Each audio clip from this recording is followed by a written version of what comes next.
నేను కలిపే విధానం ఆలోచన విధానం అంటావు. నీ పక్కన కుర్చీ నాదన్న మనోహర్ గాని కాకుండా ఇంకా వేరే ఏ వ్యక్తిని నీ పక్కన కూర్చోబెట్టుకుంటావా? ఏంటి నీ బోటక మాటలు? ఒక బీసీ క్యాండిడేట్ నువ్వు పక్కన పెట్టుకుంటావా? బీసీలు లేరా? ఎంతమంది బీసీలు ఉన్నారు? నిన్ను నమ్ముకుని బీసీలు కూడా చాలా మంది బీసీలు ఎస్సీ ఈ రోజున జనసేన పార్టీలో చేస్తే వాళ్ళని కూడా కోర్ల కరేపాకు కింద తీసేస్తున్నారు. పితాని బాలకృష్ణ ముమ్మిడివరం నియోజకవర్గం 2019 ఎలక్షన్ ముందు నీ పార్టీలోకి వస్తే నువ్వేం చెప్పావు? ఎన్ని కబుర్లు చెప్పావు? ఆ రోజున 2019లో ఓ బీసీ నాయకుడు పితాని బాలకృష్ణకి నువ్వు సీటు ప్రకటించావు. కానీ ఈ రోజున నీకు ఇచ్చిన 24 సీటుల్లో ఒక బీసీ క్యాండిడేట్ మొదటి వ్యక్తిగా ప్రకటించావా నువ్వు? నిన్ను ఎలా నమ్మాలి? బీసీలు ఎస్సీలు ఎలా నమ్మాలి? ఒక్క బీసీ నాయకుడి పేరైనా నువ్వు ప్రకటించావా? ఫస్ట్ పేరు ప్రకటించావా నువ్వు? ఆ రోజున పితాని బాలకృష్ణ, ఆ రోజున నువ్వు టీడీపీ ఆడిన ఇదిలోనే వాళ్ళు చెప్పిన మాటలోనే నువ్వు తూచా తప్పకుండా నువ్వు ఫాలో అయ్యావు. నువ్వు ఆ రోజు 2019 ఎలక్షన్ కూడా చంద్రబాబు ఏం చెప్తే అదే. ఈ రోజున బీసీ క్యాండిడేట్ అనే ఒక వ్యక్తిని ఫస్ట్ పేరు ప్రకటించావా? ఇంకా ఆశ్చర్యకరమైందంటే మీకు చెప్పేది 24 సీట్లు అన్నారు. 24 సీట్లు కూడా వాళ్ళేమో 94 సీట్లు ఒక లిస్టు, నియోజకవర్గం, క్యాండిడేట్ పేరు. వీళ్ళు 24 సీట్లలో మనోహర్ కూర్చుని లెటర్ ప్యాడ్ మీద రాసేస్తున్నారు. నోట్ ప్యాడ్ మీద రాసేసి ఒక 5 పేర్లు రాసేసి 5 పేర్లు చూపించారు. 24 నియోజకవర్గాల్లో 10 మంది పేర్లు నువ్వు చెప్పలేకపోయావు.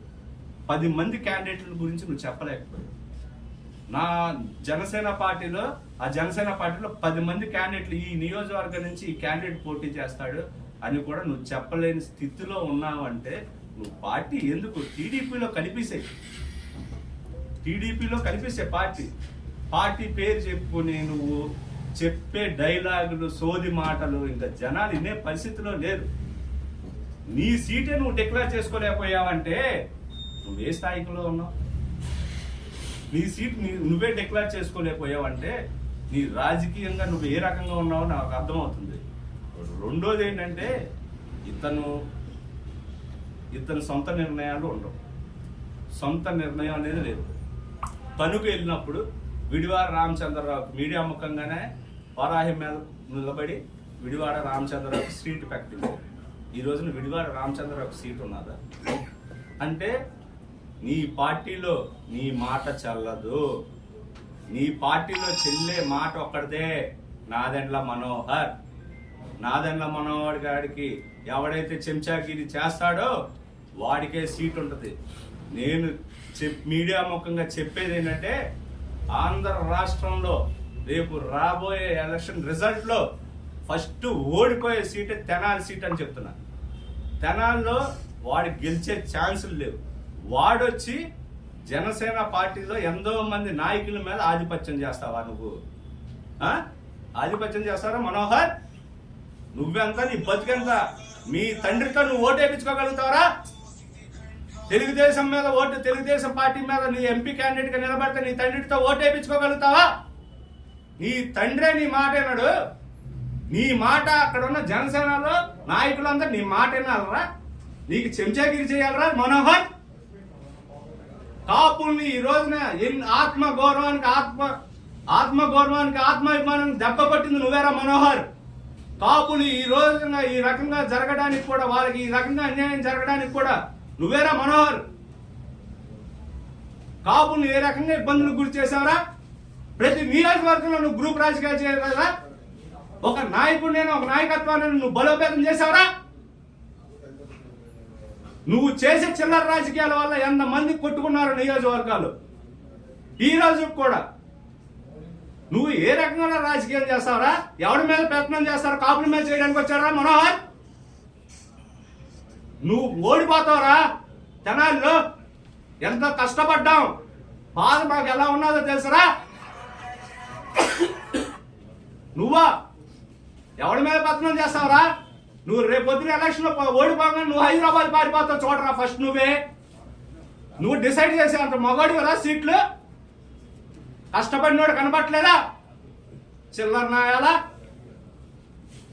ప్రతి ప్రోగ్రామ్ లో 350 రూపాయలు మీల్స్ అని చెప్పి నాయకుడి దగ్గర నుంచి కలెక్ట్ చేసి 200 రూపాయలు కమిషన్ పెట్టుకోలేదురా?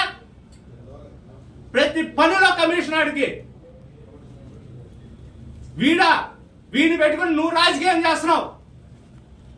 ఎంతమంది నాయకుల భవిష్యత్తు నాశనం చేస్తారా? నువ్వు కమిషన్ ఏజెంట్ కాడివి, నువ్వు రాజకీయాన్ని సాధించేంత మొగడురా. నిన్ను చెప్పు తీసుకుని కొట్టాలరా మనోహర్గా. నువ్వు ఎంతమంది భవిష్యత్తు నాశనం చేసావురా? రా రేపొద్దున 24 నువ్వు మొగడు అయితే చూడరా. తెనాల్లో నువ్వు గెలిచి చూపించరా, నువ్వు మొగడు అయితే. డిపాజిట్లు కూడా రావురా నీకు. ఎంతమంది నాయకులు కార్యకర్తలు ఉసురు కొట్టుకుని పోతావురా నువ్వా రాజకీయాలు ఇక్కడికి వచ్చి శాసించి పెత్తందారితనం జనసేన పార్టీలో మనోహర్ గారి ద్వారానే ఉన్నది. పెత్తందారితనం ఉన్నది జనసేన పార్టీలో. వాడికి కమిషన్ ఇవ్వాల్సిందే, వాడికి ముడుపులు ఇవ్వాల్సిందే. ఈ రోజు కూడా ప్రకటించే ప్రతి క్యాండిడేట్ దగ్గర నుంచి 10 కోట్లు చూపించాలంటున్నారు.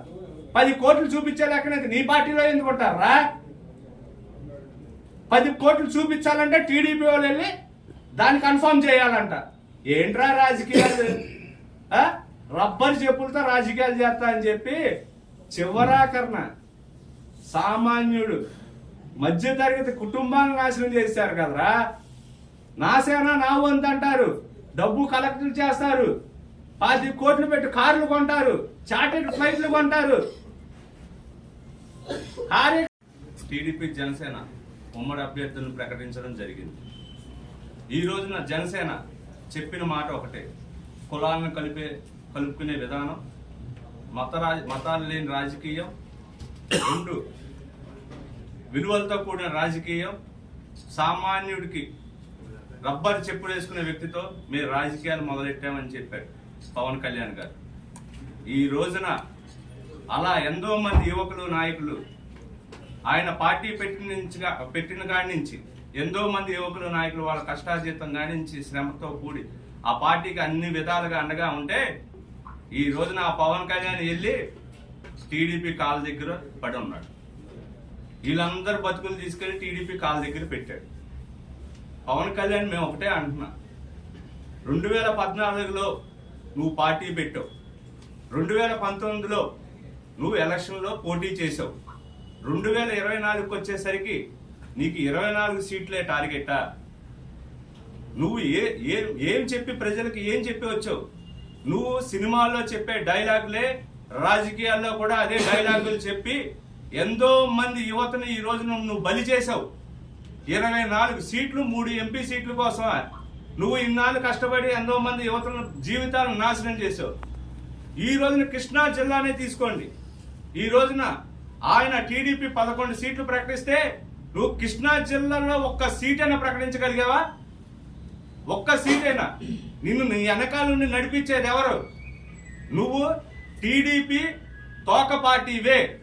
నేను 2019 ఎలక్షన్ తర్వాత నువ్వు చెప్పిన మాటలు, నువ్వు చేసిన వేషాలు అన్ని చూసి ఈయనేదో ప్రజలకు మంచి చేస్తాడు, ఇతను ప్రజలకు అండగా ఉంటాడు అని చెప్పి ఆ రోజున నీ పార్టీలో జాయిన్ అవ్వడం జరిగింది.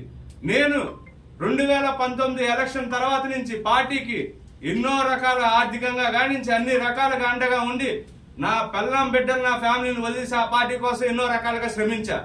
తీరా చూస్తే అతనితో నడిచే ప్రయాణంలో అతని అతి తెలివితేటలు, అతని నటన నాకు తెలిసి కూడా ఆ రోజున బయటకు వచ్చి నేను ఏ రోజును కూడా విమర్శించలా. కానీ ఈ రోజున ఎందుకంటే ఈ రోజు ఈ దుస్థితి వస్తుందని నాకు ముందే తెలుసు.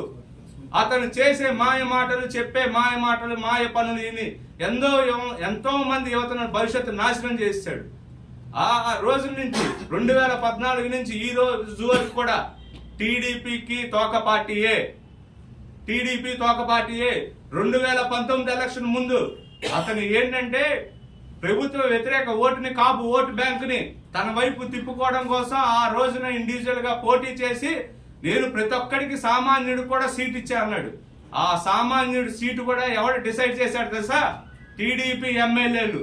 అక్కడున్న టీడీపీ ఎమ్మెల్యే గెలవడం కోసం ఒక సామాన్యుడిని ఆ ఎలక్షన్ లో నిలబెట్టి అతను కూడా బలి చేసిన నాయకుడు ఈ రాష్ట్రంలో ఎవడైనా ఉన్నాడంటే అది పవన్ కళ్యాణ్. కాపులు యువకుల భవిష్యత్తు నాశనం చేశాడు. ఈ రోజున కాపులను తీసుకెళ్లి టీడీపీ జెండా కూలీలుగా తయారు చేశాడు. ఎంతో మంది కాపు యువత, కాపు నాయకులు కూడా నువ్వు ఏదో ఉద్ధరించి ప్రజలకు, సామాన్యుడికి, పేద బడుగు బలహీన వర్గాలకి అందరికి అండగా ఉంటావని ఈ రోజు వరకు కూడా కాపులు నీకు అండగా ఉంటే వాళ్ళని తీసుకెళ్లి నువ్వు కాపులను తీసుకెళ్లి టీడీపీ జెండా కూలీలుగా చేసావా? జెండా కూలీలు చేసావు కాపుల్ని.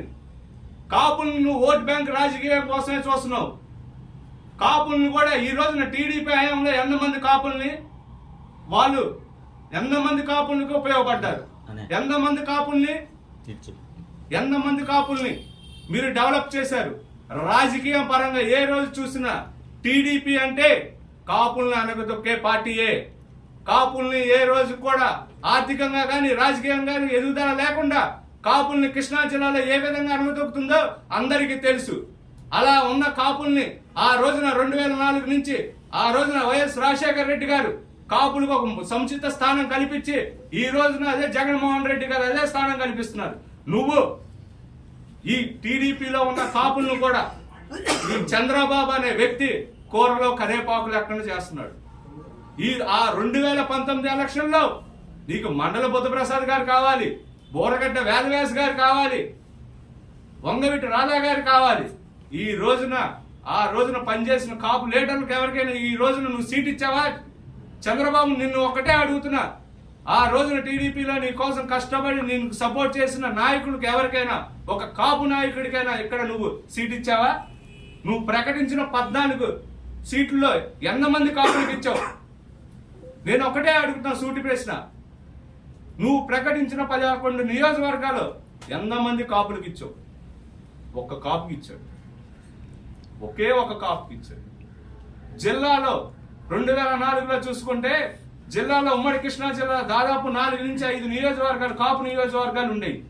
ఈ రోజున ఈ పవన్ కళ్యాణ్ ఉపయోగించి కాపు నాయకులందరినీ కూడా కృష్ణా జిల్లాలో లేకుండా తొక్కాలని కుట్రలో భాగమే చంద్రబాబు ఈ నీచ రాజకీయాలు తెరలేపి ముందు పవన్ కళ్యాణ్ ముందు పెట్టి వెనకాల కాపు నాయకులను, కాపు యువకులను కూడా అనగతొక్కాలి. రాజకీయ పరంగా వాళ్ళలో ఎదుగుదల ఉండకూడదు, కాపుల్లో వాళ్ళలో ఎదుగుదల ఉండకూడదు.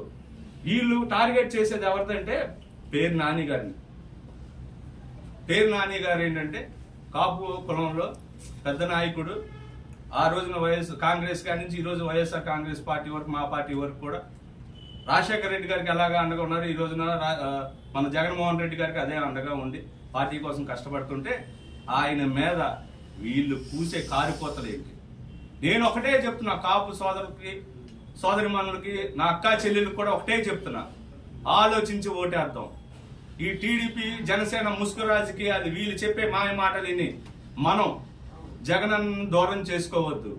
కాపులుగా అండగా ఉండే పార్టీ ఈ రాష్ట్రంలో ఏదైనా ఉంటే వైఎస్ఆర్ కాంగ్రెస్ పార్టీ అని మీడియా ముఖంగా తెలియజేస్తూ నేను ఒకటే మీడియా ముఖంగా పవన్ కళ్యాణ్ అడిగే సూటి ప్రశ్న ఒకటే. నువ్వు ఎన్నో డైలాగులు చెప్తావు, సినిమాలో చెప్పిన డైలాగులే ఇప్పటి వరకు కూడా ఆ డైలాగులు చెప్పి ప్రజలందరినీ మభ్యపెట్టావు. నేను నిన్ను కొన్ని సూటి ప్రశ్నలు అడుగుతా, దానికి నువ్వు సమాధానం చెప్పాల్సిందే. నువ్వు కౌలు రైతులకి 30 కోట్లు ప్రకటించావు. 3,000 మంది కౌలు రైతులకి ₹1,00,000 చొప్పున 30 కోట్లు ప్రకటించావు. 3,000 మంది కౌలు రైతులకి నువ్వు ఎంతమందికి ఇచ్చావో నువ్వు ఒక లెటర్ రిలీజ్ చేయాలి. దాన్ని బేస్ చేసుకుని నువ్వు ఎంత ఫండ్ కలెక్ట్ చేసావో